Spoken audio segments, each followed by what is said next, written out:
দেখাবো কিভাবে প্রেসারে ভাত রান্না হয়।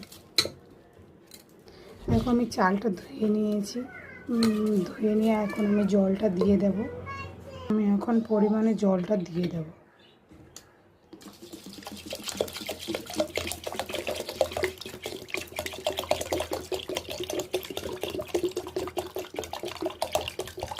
পাঁচ মিনিটের মধ্যে ভাতটা হয়ে যাবে প্রেসারে রান্না করলে। এইভাবে জলটা দিয়ে দিতে হবে, দিয়ে হাতে এইভাবে দেখতে হবে, এইভাবে দেখতে হবে। গিরোর মাঝামাঝি জলটা দিতে হবে। এখন আমি ভাতটা বসিয়ে দেব, লাগিয়ে দিলাম। এখন ভাতটা এই দেখুন, এখন সিটি পড়ে যাবে। বেশি সিটি দেবেন না, কিন্তু দুটোর বেশি সিটি দেবেন না, বেশি সিটি হয়ে গেলে গলে যাবে ভাত।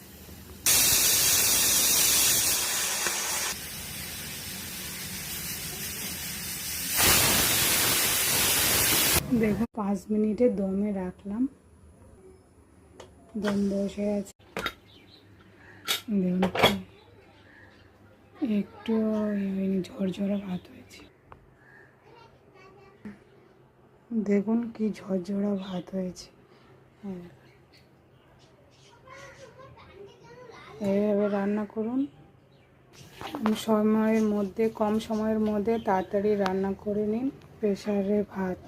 ভালো লাগলে কমেন্ট করতে ভুলবেন না, সাবস্ক্রাইব করতে ভুলবেন না।